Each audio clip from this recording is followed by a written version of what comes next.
Okay, so Acts chapter 27 is where we're at. Now, you recall from the whole time that we've been looking at this the last several weeks is that Paul was there in Jerusalem. He was arrested. He was transferred up to Caesarea Philippi.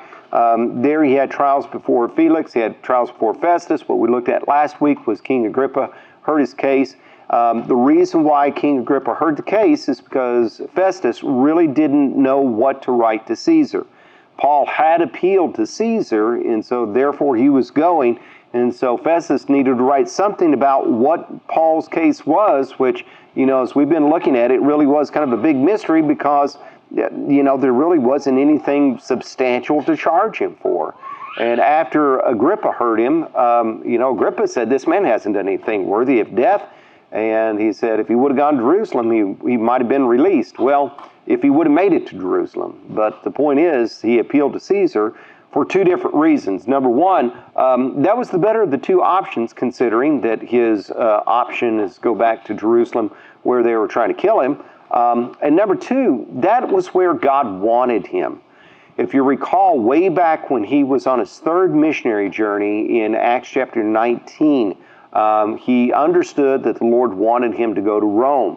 And then in Acts chapter 21, after that night that he was arrested in Jerusalem, the Lord came and stood with him and said, you're going to testify me in Rome. And so Paul knew this whole time that his ultimate destination is Rome. And chapter 27 is really how Paul gets there. It's the whole chapter is about Paul and how he got to Rome and the literal shipwreck that was along the way. Okay? All right, so before we jump into chapter 27, anybody got any questions on chapter 26 last week? I did watch it and everything. I still don't quite get, though, when Paul mentioned about the resurrection, but that's probably not what, I think you said something like the Pharisees. Did the Pharisees believe in resurrection? They did. Of their Messiah? Well, they believed in a general resurrection, okay? And I couldn't be, I don't know specifically if they believed that there was going to be the resurrection of the Messiah. I really don't know that much about what they would have believed at that regard. I know that they believed that the Messiah was going to be more of a political figure than a spiritual figure, and that the deliverance that he was going to bring is, more of a political deliverance of the Jews. And, because they were looking at when Jesus is still going to yet come and set up his millennial kingdom. There's a lot of prophecies in the Old Testament about that kingdom. And so that's what they were thinking of, but they weren't thinking about Jesus coming first to be that spiritual Messiah, because really you're not going to have that ultimate kingdom without a spiritual deliverance first. The reason why we're in the mess that we're in today, and the reason why the world's in the mess that it's in, is because of sin. And so the first thing that has to be dealt with has got to be sin in order for all of the other things to take place. Okay? So as far as, a resurrection of the Messiah, I don't know what their viewpoint of that was, but they believed in like a general resurrection. And so they just believed that, good people are going to be resurrected and, enjoy the rewards of their labor. Okay? And so, the Sadducees didn't. Okay? All right. Anybody else? No? Okay, then we're going to just jump right on into chapter 21, chapter 27. What you see with chapter 27 is this. We see that, we can look at it in four different parts, and that is we can look at it the very first thing as far as how the journey begins, but then we come across the big thing of the chapter, which is this storm that hits. And then we see a little bit about Paul going and encouraging the people on board, and then there is the climax of it, which is the shipwreck that kind of rounds out the chapter. And so let's talk about the first little bit, first 12 verses about how this journey begins. And what we see in verses 1 through 2 is how Paul is going to set sail for Rome. So in verse number 1 and 2, by the way, this is going to be a big chapter. Hopefully we'll get through it. Verse 1 and 2 says, when it was decided that we, which is Paul, and it's also Luke, right? Because Luke is the human author of the book of Acts. And so we got at least Paul and Luke there. Later on, we're going to see that there is Aristarchus that is along with the ride. I don't know if more of Paul's companions are there. It doesn't really sound that way. It really just sounds like it's just those three that are going. That kind of makes sense, especially since you're going to be traveling on boat to Rome. But it says, it was decided that we should set sail for Italy. Paul and some other prisoners were handed over to a centurion named Julius, who belonged to the royal imperial regimen. We boarded a ship from Adramyttium, if I'd said that right, about to sail for ports along the coast of Asia, and we put out to sea. Aristarchus, a Macedonian from Thessalonica, was with us. And so, hey, now we got a map. It's been a while since we had something on our board to actually look at, like a map. And so what we see is that, he starts out in Jerusalem, and then, ultimately started out in Jerusalem, but he was there in Caesarea. And here's this trip, and the very first place that they land at is going to be Sidon, okay? And so what we see is, in verse number 3, it says, the next day we landed at Sidon, and Julius, in kindness to Paul, allowed him to go to his friends so that might provide for his needs. From there, they put out. I think it's kind of interesting that Paul was here's this centurion Julius, and Julius really didn't know Paul before this. Now he knew the other Roman soldiers and everything that were there at Caesarea guarding him, and I'm sure that those soldiers knew what kind of person Paul was, and that he wasn't a threat or anything like that, and probably they realized that he was unjustly accused and everything. It could be that Paul was even able to lead some of them to the Lord. I don't know, but I'm sure that he'd talk with them and everything like that. But here's Julius, and from the time that he goes from Caesarea to Sidon, Julius all of a sudden has at least enough of a relationship and confidence with Paul that he's saying, yeah, you go ahead with your friends and, go ashore and, allow them to, feed you and give you what you need and everything like that. And the boat set sail at, and then there you go. And I kind of think that, it's the Lord's graciousness that's involved with it.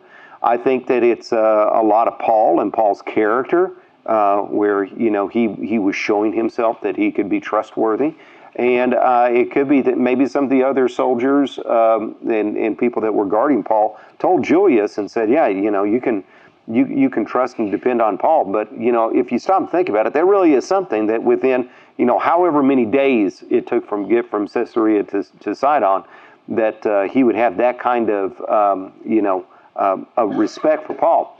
So Caesarea up here to Sidon, and then what we see is starting in verse number 3, how the journey continues. And at this point, things start to get a little bit on the difficult side. It says, the next day we landed at Sidon, and Julius, in kindness of Paul, allowed him to go to his friends that may provide for his needs. Verse 4, from there we put out to sea again and passed to the lee side of Cyprus because the winds were against us. And so here is Cyprus, and I suppose that probably what they were wanting to do is just, go from Sidon to Cyprus and then continue from that direction. But because the winds were against them, and so the winds probably were coming, from this direction, they couldn't really go right into it. And so instead, you see that they kind of had to make this detour and go on the lee side of the island. That the lee side of the island is going to be the side of the island that is not catching the winds.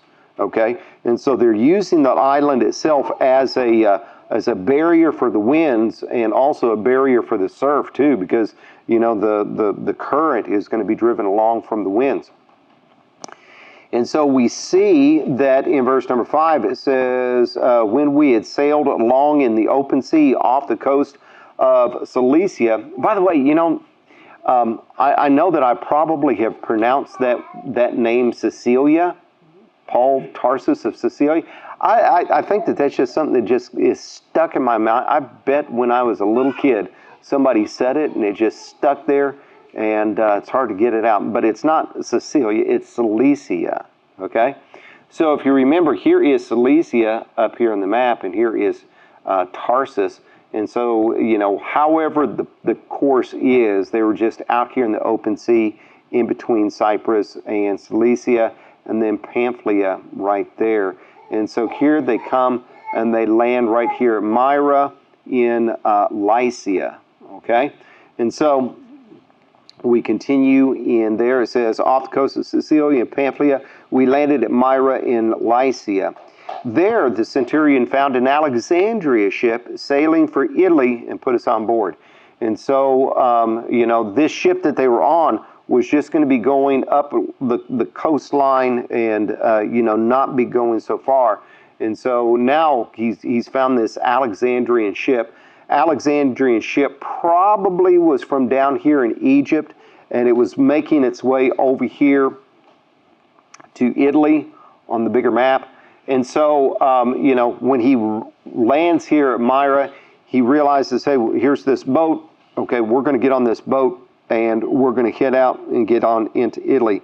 By the way, later on we find out that there's 276 people on this boat. And so, probably not as big as your cruise ship that you're on, but still at the same time you think, hey, that's a pretty big boat and a lot of people for that day and time, right? Okay. And so what we see is, in verse number 7, it says, we made slow headway for many days and had difficulty arriving off Cnidus. And so here we see,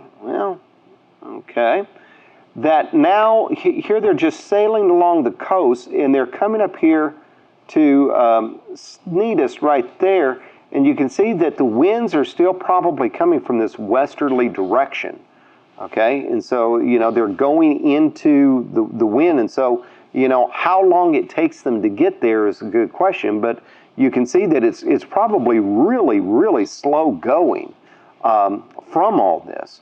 And so when they get there, it says, when the wind did not allow us to hold our course, we sailed to the lee of Crete. And so, instead of going this direction on into Greece and on into Italy, what we see is they go on down to Crete right here. And so from Crete, and there we go. From Crete, we see that they come along, and it's the same sort of thing, is that they're working along that leeward side of the island. They can't go this way, and so they thought, well, maybe we can come down that way and come back around. And what we see is when the wind did not allow us to hold our course, we sailed to the lee of Crete opposite Salome. We moved along the coast with difficulty and came to a place called Fairhaven. And so here they are coming along this other side, and they come to this port of Fairhaven. Now over here is Phoenix, which isn't too far away, but as we're about to read, with Fairhaven is really not a good place to winter in. Okay, and they're getting at that time of year where they just need to put up a shop and kind of go in later on. And so what we see is that starting in verse number 9,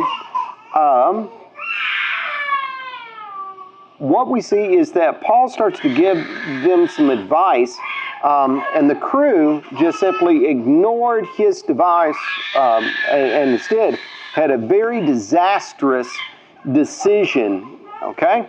So, in verse number 9, it says, much time had been lost, and sailing had already come dangerous because it was now after the feast. The fast.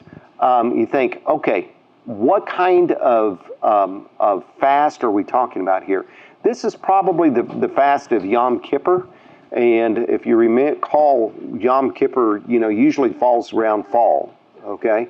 It depends on how their calendar lines up with our calendar, because their calendar is based on the moon, our calendar is based on the sun, but usually, it's going to be in late September, early October, somewhere around in that time period. So the Jews kind of had a general rule of thumb, and that is after Yom Kippur, after the fast, you don't sail, okay, because the sea is just too dangerous. Now, the Romans had something a little bit similar, but a little bit different at the same time. They kind of felt like, okay, after mid-October or so, it's really risky to sail. But if you're daring, you can do it. But if it's after November, then it's suicidal. You got to be a real adrenaline junkie to start to sail after November. And so you can see that it's after the fast, and it's in that very risky time period. For Paul, it's like, no, we don't need to do this. But for the Romans, and for this ship that's from Alexandria, they may have been thinking, well, it's probably not a good idea, but you know what, maybe we can do it. Okay? And so Paul, as we continue in verse number 9, warned them, men, I can now see that our voyage is going to be disastrous and bring great loss to ship and cargo, and to our own lives also. But the centurion, instead of listening to what Paul said, followed the advice of the pilot and of the owner of the ship. Since the harbor was unsuitable to winter in, the majority decided that we should sail on, hoping to reach Phoenix and winter there. This was a harbor in Crete facing both southwest and northwest. And so you can see that there's going to be a little bit of a shelter from the direct west winds that they've been battling all this time period. Now, stop and think about this for a second, okay? Here you've got a preacher, a Baptist preacher, who is not a sailor, and then you've got not only the captain, the pilot of the ship, but you've also got the owner of the ship. Who would you believe? Hey, they're the experts, right? Paul, what in the world do you know? How many times, of course, he's been at sea. He's been shipwrecked at, according to 2 Corinthians at this point too. But, it's not like he's a sailor, all right? And so, the centurion, he's like, okay, Paul's saying this, but, these guys are saying that, we need to press on. And especially the ship's owner, he's thinking, this is not a good place to spend the winter in. If we can make it over to Phoenix, where it is a good place to spend winter, that's where I want to be, because this is my boat, and I don't want to have my boat out here, getting beat up in the surf all winter long. I'd rather to be in a safe harbor. Okay, and so what we see starting in verse number 13 is this big storm hits. Okay, in verse number 13 it says, when a gentle south wind began to blow, they thought they had obtained what they wanted.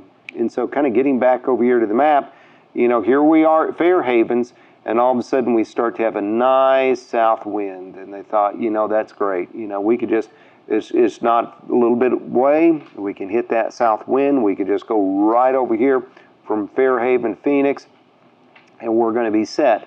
Except this is what happens. What it says, they thought they had obtained what they wanted, so they weighed anchor and sailed along the shore of Crete. In verse number 14, it says, before very long, a wind of hurricane force called the northeaster. Well, in off the East Coast, they have nor'easters, right? And so what happens with the nor'easter is you've got a very high, a very deep, low pressure system that comes offshore and just runs right along the coastline, and it just takes all the moisture and it just comes and dumps it back on usually the northeast, and so they've got very high winds, they've got a lot of rain, everything like that. This really is a thing in the Mediterranean, but they don't call them nor'easters. Instead, there's different names that they call them, but a transliteration of the Greek is a Urquilo. And so Urquilo is like a northwest or north wind and a west wind or east wind that's all built in. And so, that's why you got this idea about nor'easter. But it's a different kind of weather pattern. It is a real weather pattern that affects ships in the Mediterranean now. And some people even call them Urquilos. There's other names for it too. You can look it up online. They've even got a section on it on Wikipedia, so you can read all about it if you want to read about it. But that's what hit, and it's going to be a very strong northeasterly wind that is coming in. So if you think about, and I'm not trying to be a weatherman, but if you think about a low pressure system at some point, and then the winds that are swirling around it, you've got that effect of it coming right off the island. And here they are just pushing along the coast of the island, and the wind of hurricane force is just it's going to be completely impossible for them to maintain course. Okay? And so what we see is this. In verse number 15, it says, the ship was caught by the storm and could not hit into the wind, so we gave way to it and were driven along. And so, you can't fight it, right? You're in a sailing ship and you've got hurricane force winds. What are you going to do? You just got to do the best you can, and it's just going to push it where it goes. Now, in verse number 16, it doesn't really show on the map, but here's this little island here of Calda. Now, in verse number 16, it says, as we passed the lee side of a small island called Calda, we were hardly able to make the lifeboat secure. And so what they did back in those days is they'd have their main ship, but they'd have a little smaller ship that they towed behind them. And that was a life raft, or it was, a little boat that if they were, near a port and they had the anchor, people could get in a little boat and go to shore and everything like that. And so it was just kind of like a little utility boat. And, if that thing is behind you and you've got big winds, especially if, the wind is coming from behind you, then you've got the risk of that smaller boat colliding with the larger boat, right? And so, the waves and everything was so bad, they couldn't do anything with that smaller boat until all of a sudden there's this little bitty island there, and they're thinking, okay, if we can use that island as a little bit of a wind and wave break, then maybe we can get that thing on board and, maybe help things out. And so they were barely able to even get it on board. And it says in verse number 17, it says, when the men had hoisted aboard, they passed ropes under the ship itself to hold it together. And so, you're talking about such a bad storm that they're thinking this boat is about to break apart. And so if you can imagine just taking rope and just, trying to work rope underneath the hull of the ship and then tie it secure just to give the boat itself added support and added strength to get through the storm. Okay? And Carol, aren't you glad that we didn't have this lesson before you went? Yeah. Okay. That's right. Okay. In continuing on down, it says, fearing that we would run aground on the sandbars of Cyrus, they lowered the sea anchor and let the ship be driven along. And so they just put the sea anchor down and, just tried to use that as a little bit of a break. We notice in verse number 18, it says, we took such a violent battering from the storm that the next day they began to throw the cargo overboard. And so, when you're a cargo ship and you start to throw the cargo overboard, you're in bad shape, right? Because it's kind of like the point of the purpose and the mission of our voyage is no longer to get cargo into port so we can make money. The point to this mission right now is just simply to stay alive, is what is going on. And notice what happens the next day, on the third day. And so this is the third day after the storm hit. Okay, and so you can see that this is going on. By the way, Euroquillos normally last about 4 days, but this storm, it could have been several Euroquillos in conjunction, or maybe several different storm systems that's involved. I mean, to them, it's all the same storm because it's just going on and on and on and on. But on the third day, they threw the ship's tackle overboard with their own hands.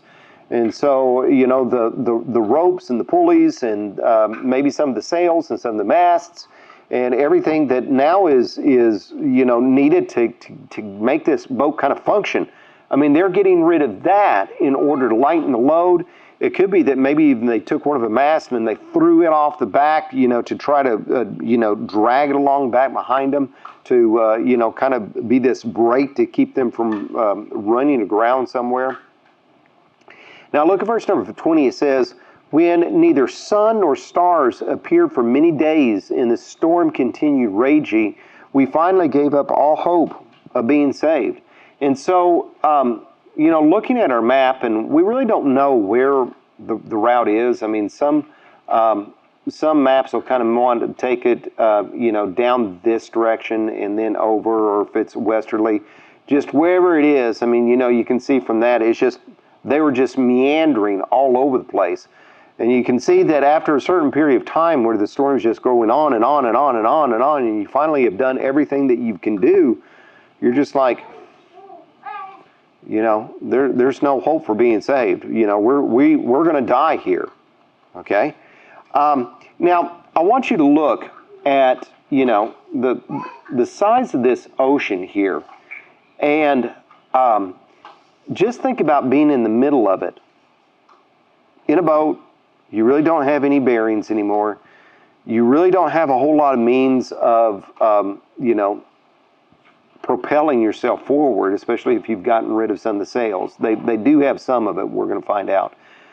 But it's kind of like, nobody's going to find us. This is going on and on. Chances are we're going to break apart. We're going to die. And slowly but surely, everybody is just kind of just thinking, this is pointless. We're just here fighting, waiting for the inevitable to happen, which is we're going to die. But then notice in verse number 21. In verse number 21, we get into another little section here, and that is that Paul is going to go and encourage the men. And he starts it out in verse number 21 by giving them a big "I told you so." I mean, would you hate that? Okay, but it really, he's got a good point for doing it. In verse number 21, he says, after the men had gone a long time without food. So this is even, we're talking about several days into the voyage. How many days? You got me, but, this is after everybody's given up hope. People just, lost their appetites. They've just, they're really down. And Paul stood up before them and said, men, you should have taken my advice not to sail from Crete. Then you would have spared yourselves and spared yourselves this damage and loss. Okay?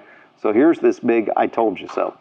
But he needs to say that before he says something else, right? Because when they were back on Crete, did they listen to him? No. But if he would remind them of that fact and say, hey, if you would have listened to me, then we wouldn't be in this mess. But now listen to me going forward, okay? Because he's got some very good news for them. He says in verse number 22, but now I urge you to keep up your courage, because not one of you will be lost. Only the ship will be destroyed. Last night, and here's the reason why he's saying it, okay? He's not saying it because of empty words or wishful thinking or anything like that. Verse 23, he says, last night an angel of God, whose I am and whom I serve, stood beside me and said, do not be afraid, Paul. You must stand trial before Caesar, and God has graciously given you the lives of all who sail with you. And so, there's the news right there. Now Paul already knew he was going to stand before trial in Caesar. And so all this time he may have been thinking, I'm going to get to Rome. I'm going to get to Rome. But what about everybody else? I mean, there is a possibility that everybody else is going to drown and he himself is going to get to Rome. But with the angel saying, no, God is going to spare all the people on this boat. That's got to be some good news, and that is, hey, look, God sent his angel. This angel told me that I'm going to get to Rome and all of you people are going to survive. And so he goes on to say in verse number 24, do not be afraid, verse 25. So keep up your courage, men, for I have faith in God that it will happen just as he told me. Nevertheless, okay, here's the little bit of bad news that goes on. It says, nevertheless, we must run aground on some island. And so the angel told him, hey, you're going to run aground on an island, which at that point, that really isn't so bad. That's some good news. I mean, I'd rather run aground on an island rather than be out there in the sea. You imagine the seasickness. Ooh,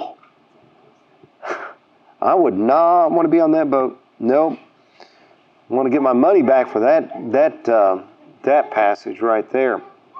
Okay, so in verse number 27, here we have this shipwreck that takes place. Now, this shipwreck happens on this island of Malta, right here. Look how far away this is from Crete.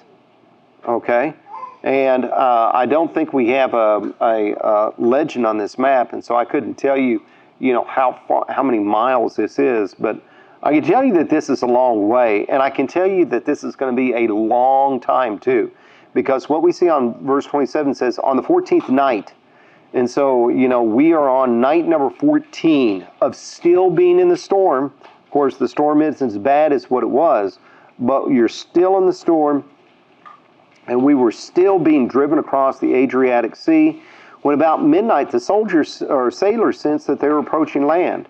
I don't know how they sensed it. Maybe they heard something. Maybe they, saw. Of course, it was night. I don't know how they would see some birds, but they sense that they're approaching land. And so what they do is they took some soundings and found that the water was 120 feet deep. Short time later, they took soundings again and found it was 90 feet deep. And so, hey, it's getting shallow pretty quick. And so we got to do something about it because they're starting to get a little bit worried. Verse 29 says, fearing that we would be dashed against the rocks, they dropped 4 anchors from the stern and prayed for daylight. Lord, just please let the sun come up. Let us see what we're dealing with here, because we don't even know what is out there. We just know that if we keep on going, something bad might potentially happen. Now, notice this. In an attempt to escape from the ship, the sailors let the lifeboat down into the sea, pretending that they were going to lower some anchors from the bow. And so they did it from the stern. So they're like, hey, we need to get in the lifeboat, and we need to get over there, to the bow. We need to drop some more anchors to help us out. It's kind of like, well, how many of you guys need to do this? Because it looks like all of you are going, right? And so here comes Paul to the rescue. And so verse number 31, it says, then Paul said to the centurion and the soldiers, unless these men stay with the ship, you cannot be saved. If all the sailors leave, then how in the world are we even going to manage? Because the sailors and crew, the passengers, they can't do anything about it. And so the soldiers cut the ropes that held the lifeboat and let it fall away. And so it's like, okay, sailors, you're in it with us now. You better save yourself and us too. And so in verse number 33, we see that it says, just before dawn, Paul urged them all to eat. For the last 14 days, he said, you have been in constant suspense and have gone without food. You haven't eaten anything. Now I urge you to take some food. You need it to survive. Not one of you will lose a single hair from his head. After he said this, he took some bread and gave thanks to God in front of them all. Then he broke it and began to eat. They were all encouraged and ate some food themselves. Altogether, there were 276 of us on board. When they had eaten as much as they wanted, they lightened the ship by throwing the grain into the sea. And so, now you're at your last ditch effort, right? Because now that you've gotten rid of your food supplies, it's kind of like it's now or never. So in verse number 39, it says, when daylight came, they did not recognize the land, but they saw a bay with sandy beach where they decided they would run the ship aground if they could. Cutting loose the anchors, they left them in the sea, and at the same time untied the ropes that held the rudders. Then they hoisted the foresail to the wind. So, even if they got rid of the other sails, they at least had something right here, right? And so the ship, they made it for the beach. But in verse 41, it says, the ship struck a sandbar and ran aground. The bow stuck fast and would not move, and the stern was broken to pieces by the pounding of the surf. So the front of the ship buries into this sandbar as they were not yet to the beach. And so they got a little bit to go. And because the front is stuck, that means that the waves are hitting the back of the ship, and the back of the ship is starting to break apart. And so what happens in verse 42 is the soldiers plan to kill all the prisoners to prevent any of them from swimming away and escaping, because you remember, if a prisoner escaped, it's your life or theirs. And so the soldier's like, I ain't having anything to do with that.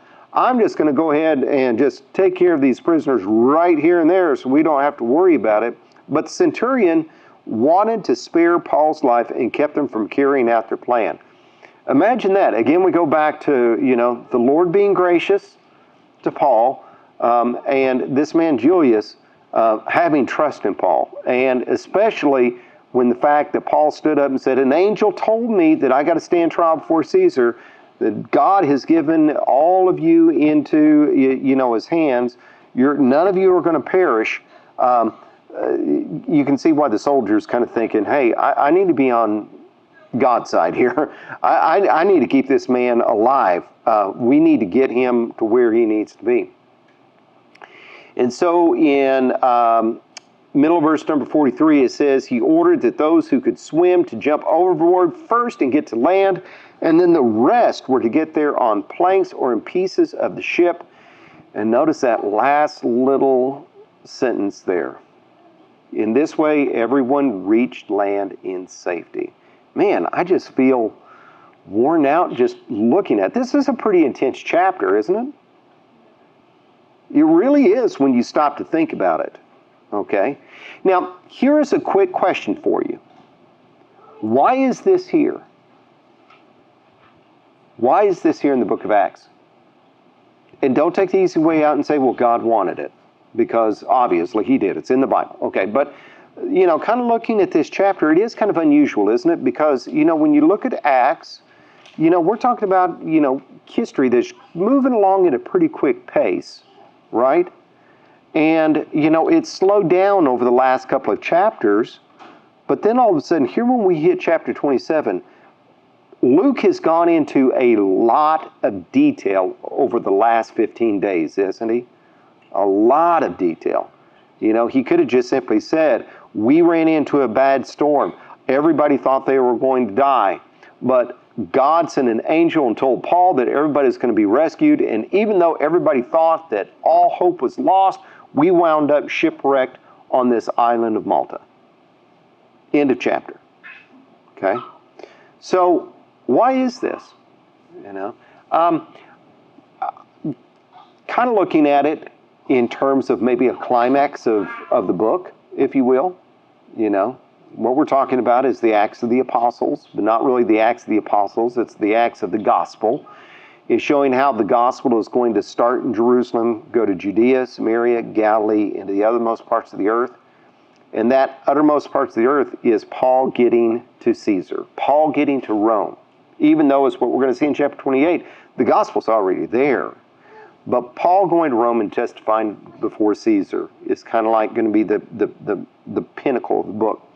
If this book is kind of a legal treaty for Paul's defense in telling Theophilus about Paul's case, then you can kind of see a little bit about more of the detail about how Paul is getting there to Rome, because that's why is Paul here and how did Paul get here? Okay, well, this is where the detail is. But, kind of bigger than that is that it's not that just simply Paul is in Rome, but how God is wanting Paul to be in Rome, right? I mean, when you look at this map and you look at this, this course and everything, how did Paul and all the others wind up over there in Malta? I mean, you just talking about a shot in the dark there. I mean, they weren't trying to navigate to the island, right? They had no navigation anyway. They had no idea where they were. They were completely disoriented. They're completely without hope. It's that God in His providence got them to hit that little bitty speck of an island. Because if you think about it, that's not a very big island out there in that great big ocean, is it? Okay? And so it's the fact that God wanted him there, and He wanted them there to testify. Now, other people will kind of put a little bit more to it than that and kind of spiritualize it a little bit. And I don't want to spiritualize this and say this is what this chapter means, but at the same time, you can kind of see a little bit more about the course of the gospel itself. And that is, here people are out in life. And people in living life really are kind of like being in a storm. And, when people all of a sudden realize, hey, there's no hope there, it's kind of a despondent thought, And when you think about life and life in general, we are born, we live, we eat, and we die, And sometimes it comes quicker for some people than others, but everybody kind of faces the same fate, right? And so when you think about that nihilism of, man, there really isn't a whole lot to this life. It's kind of like being on this boat, right? But here we've got Paul coming up and saying, hey, take courage. I've got hope. I've got something here. And that is, God has graciously promised to deliver, right? And so here's the idea about the gospel. And that is, with the gospel, we can have the fact that somebody can, Jesus can come. He gave His life. And if somebody would just simply trust in Him, then they can have eternal life, okay? And then we all who trust in Jesus wind up safely. Okay, you got other questions or comments about that? I think we're kind of getting drowned out with the leaf blower over there. I looked it up. It's about 600 or so miles. Oh, okay. All right. Yeah, so, that's a long way. That's a big area. Do you know how to bind the underside of your hole while you're swimming?